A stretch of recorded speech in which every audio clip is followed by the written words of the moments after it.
بالله من الشيطان الرجيم بسم الله الرحمن الرحيم نون والقلم وما يسطرون ما أنت بنعمة ربك بمجنون وإن لك لأجرا غير ممنون وإنك لعلى خلق عظيم فستبصر ويبصرون بأيكم المفتون إن ربك هو أعلم بمن ضل عن سبيله وهو أعلم بالمهتدين صدق الله العظيم.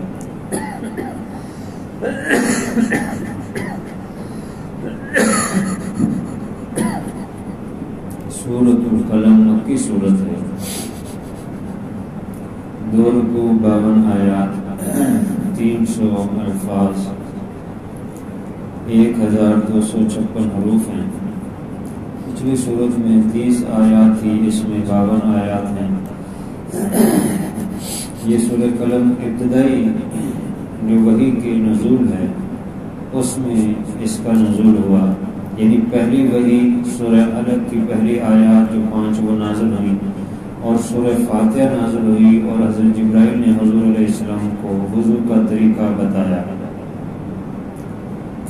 اور دوسری جو وحی ہے اس میں سورہ مزمل کی شروع والی آیات نازل ہوئی، اور تیسری وحی میں یہ سورہ قلم نازل ہوئی۔ اگر سورہ فاتحہ کو علیحدہ شمار کریں تو پھر چوتھے نمبر پر یہ نازل ہوئی، ورنہ تیسرے نمبر پر یہ سورت کا نزول ہوا۔ پچھلی صورت میں اللہ تعالیٰ کی توحید اور اس کی صفات، قدرت کے نشانات ذکر کیے گئے تھے۔ اس میں بھی توحید کا ذکر آئے گا، لیکن غالب ذکر جو ہے رسالت کا ہے۔ پچھلی صورت میں توحید کا زیادہ ذکر تھا، رسالت کا ضمناً ذکر تھا۔ اس میں رسالت کا زیادہ ذکر ہے، توحید کا ضمناً ذکر ہے۔ اسی طرح جو ہے دیگر موضوعات، قیامت کا ہے، حشر کا ہے، وہ ذکر ہوگا۔ مچھلی والے پیغمبر کا ذکر آئے گا، اور اس طرح ضمن کو دوسری چیزیں بھی اس میں آئیں گی۔ تو ابتدا میں نازل ہونے والی یہ صورت ہے۔ بسم اللہ الرحمن الرحیم، شروع اللہ کا نام لے کر جو بڑا مہربان نہایت رحم والا ہے۔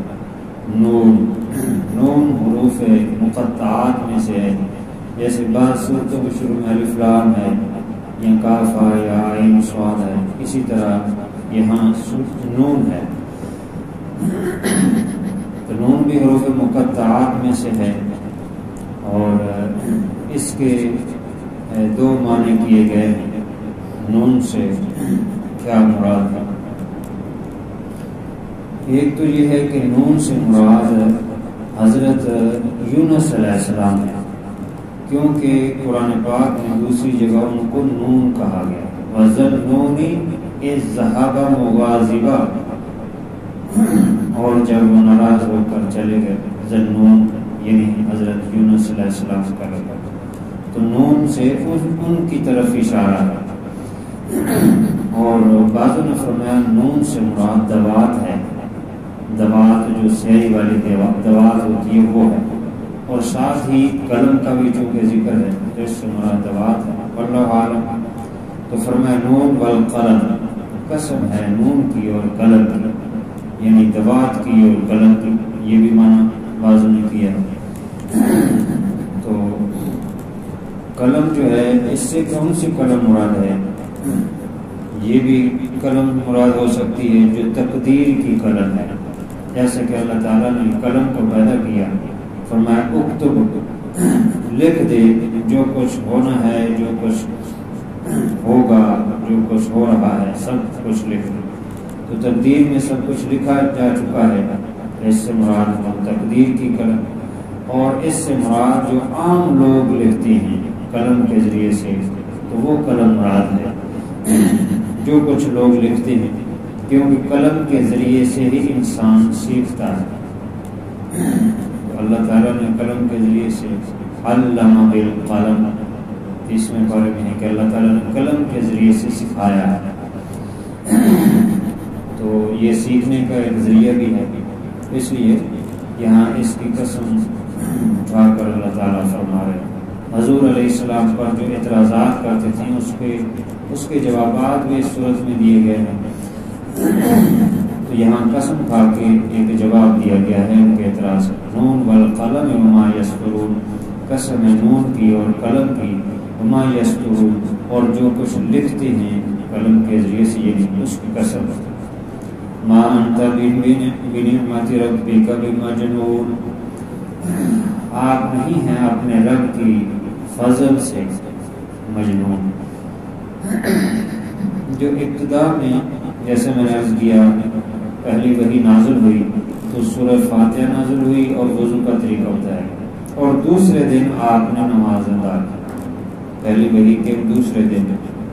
اس میں حضرت خدیجہ الکبریٰ رضی اللہ تعالیٰ، حضرت ابوبکر صدیق رضی اللہ تعالیٰ، اور آپ کے آزاد کردہ غلام حضرت زید جو آپ کے بیٹے بھی تھے، متمنہ بیٹے، اور آپ آزاد کردہ لونڈی ام ایمن جو آپ کے والد کی آزاد کردہ لونڈی تھی، اور آپ کو اس نے گود میں کھلایا بھی ہے، آپ کی وہ ماں کی طرح تھی، آپ اس کا بہت ادب کرتے تھے، اور بچوں میں حضرت علی، یہ لوگ شامل تھے۔ تو وضو کرنا، رکوع میں جانا، قیام کرنا، سجدہ کرنا، تشہد میں بیٹھنا، یہ حرکات و سکنات نماز کی جو ہے مشرکین دیکھ کر کہتے ہیں کہ یہ کیا ہو گیا ہے اس نبی کو، الیاذ باللہ، وہ کہتے تھے کہ یہ دیوانہ ہو گیا ہے، یہ پاگل ہو گیا ہے، کہ یہ کس طرح کی حرکتیں کر رہا ہے، کبھی اٹھتا ہے، کبھی جھکتا ہے، کبھی کھڑا ہوتا ہے، کبھی کچھ کرتا ہے۔ تو اس کے ساتھ جو لوگ چند ہیں وہ بھی اس طرح کی حرکتیں کر رہے ہیں۔ تو یہ انہوں نے کہا، اصل میں شرک جو کہ ان کے اندر شروع ہو گیا تھا، ہر جگہ پہ انہوں نے بت رکھے ہوئے تھے، اور تقریباً 999 لوگ جو ہے وہ مشرک تھے، کوئی ایک آدھ جو ہے وہ مواحد تھا، جیسے ورقہ بن نوفل جو ہے وہ مواحد تھا، اور اسی طرح زید بن عمر بن نفیل یہ جو ہے یہ بھی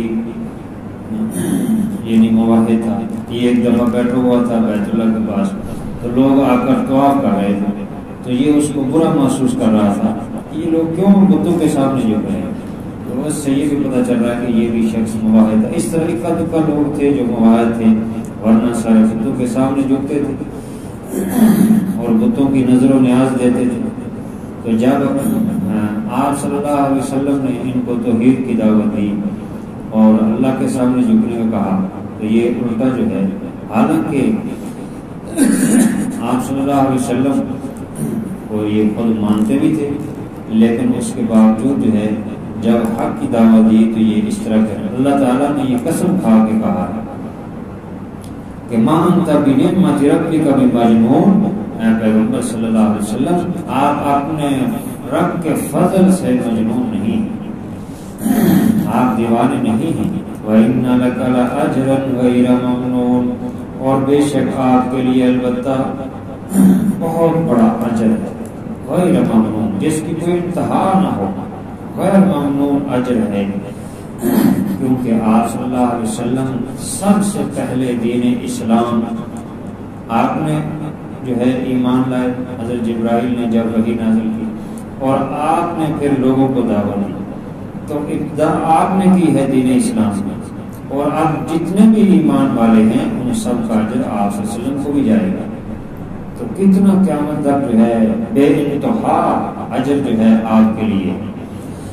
ویسے بھی آپ صلی اللہ علیہ وسلم کا ہر عمل اخلاص میں تھا، پورے اخلاص میں تھا، سب امت میں سب سے مخلوق میں بڑا ہوا اخلاص آپ کا تھا، تو سب سے بڑا اجر آپ کے لیے جس کی کوئی انتہا نہیں۔ اس لیے فرمایا وَإِنَّكَ لَعَلَىٰ خُلُقٍ عَظِيمٍ، یہ لوگ آپ کو مجنون کہہ رہے ہیں، بے شک آپ تو البتہ بڑے اخلاق والے ہیں، اونچے اخلاق والے ہیں، انتہائی بلند اخلاق والے ہیں، کہ خود یہ مانتے ہیں جب آپ صلی اللہ علیہ وسلم کی 35 سال عمر تھی، 5 سال وحی کے نزول سے پہلے، تو یہ جو حجر اسود کے تنصیب کا واقعہ پیش آیا کہ ان کے اندر قریش کے سرداران کے اندر لڑائی شروع ہونے والی تھی، قریب تھا کہ وہ تلواریں نکال لیتے. تو پھر کسی سمجھدار نے کہا کہ کوئی اپنا فیصلہ مقرر کرو جو تمہارا فیصلہ کرے. تو یہ فیصلہ ہوا کہ جو سب سے پہلے اگلے دن صبح آئے گا وہ ہمارا فیصلہ کرے گا. تو سب سے پہلے بیت اللہ میں داخل ہونے والے حضور صلی اللہ علیہ وسلم تھے. تو آپ صلی اللہ علیہ وسلم کے خلق اور اخلاق اتنے عظیم تھے کہ آپ نے اس کے باوجود کہ آپ کے ہاتھ میں فیصلہ ہے، آپ نے ان کی بھی رعایت رکھی. چنانچہ آپ نے اپنی چادر مبارک بچھائی اور اس میں حجر اسود رکھا اور سارے سرداران کو بلایا کہ آؤ اور سارے چادر کو پکڑو.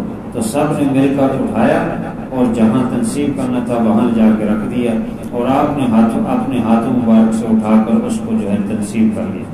تو اس طرح نبوت سے پہلے کتنا اچھا فیصلہ آپ صلی اللہ علیہ وسلم پہلے سے بچپن سے اللہ تعالیٰ نے یہ صلاحیت عطا فرمائی، کیونکہ آپ خاتم الانبیاء امام الانبیاء ہیں اور آپ اللہ کے محبوب ہیں. تو آپ کے اخلاق بہت بلند ہیں. نبوت اور ملنے سے پہلے ہی آپ کے بہت اخلاق بلند تھے کہ آپ لوگوں کے فیصلے کرتے تھے، خود لوگ آپ کے پاس وہ امانتیں رکھاتے تھے اور آپ کو صادق امین کہتے تھے.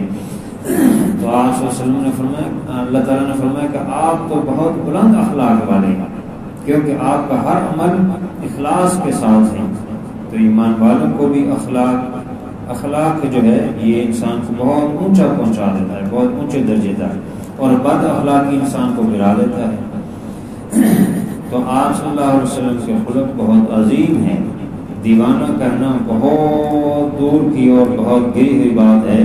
آپ صلی اللہ علیہ وسلم کی تو اخلاق اونچے. فَسَتُبْصِرُ وَيُبْصِرُونَ، تو ان قریب تم بھی دیکھ لو گے اور یہ بھی دیکھ لیں گے، یہ کافر یعنی یہ بھی دیکھ لیں گے بِأَيِّكُمُ الْمَفْتُونُ کہ تم میں سے دیوانہ کون ہے. تو اصل میں تو ان کی حرکتیں جو ہے کہ اللہ تعالیٰ کو چھوڑ کر جس نے پیدا کیا ہے، بتوں کے سامنے جو خود پتھر سے بنائے ہیں، مٹی سے بنائے، ان کے سامنے جھک رہے ہیں. تو دیوانے کام تو خود کر رہے ہیں اور نسبت آپ صلی اللہ علیہ وسلم کی طرف کر رہے ہیں. تو آپ صلی اللہ علیہ وسلم اللہ تعالیٰ نے اس کا رد کیا اور آپ کو جو ہے فرمایا کہ آپ خلق کے عظیم کے مالک. ان ربک هو اعلم بمن ضل عن سبیلہ، بے شک تیرا پروردگار وہ خوب جانتا ہے کہ وہ صحیح راستے سے کون بھٹکا ہوا ہے، گمراہ کون ہے. وهو اعلم بالمهتدین، اور وہ اللہ خوب فرمایا کہ خوب جانتا ہے کہ جو ہدایت پانے والے ہدایت کے راستے پر ہیں، صحیح راستے پر، ان کو بھی جانتا ہے. تو اللہ تعالیٰ کو سب معلوم ہے. تو آپ کے بارے میں تو اللہ تعالیٰ نے فرما دیا ہے کہ وَإِنَّكَ لَعَلَىٰ خُلُقٍ عَظِيمٍ. اللہ تعالیٰ سمجھ اور عمل کی توفیق عطا فرمائے. الحمدللہ رب العالمین والعاقبۃ للمتقین والصلاۃ والسلام علی سید الرسل وخاتم الانبیاء والمرسلین. ربنا آتنا فی الدنیا حسنۃ وفی الآخرۃ حسنۃ وقنا عذاب النار. ربنا هب لنا من ازواجنا وذرياتنا قرة اعین واجعلنا للمتقین اماما. اے اللہ اپنے رحمت سے ہمارا قبول فرما، جو کمی رہ گئی اپنے فضل سے معاف فرما، بیماروں کو شفا عطا فرما، خاتمہ بالخیر فرما.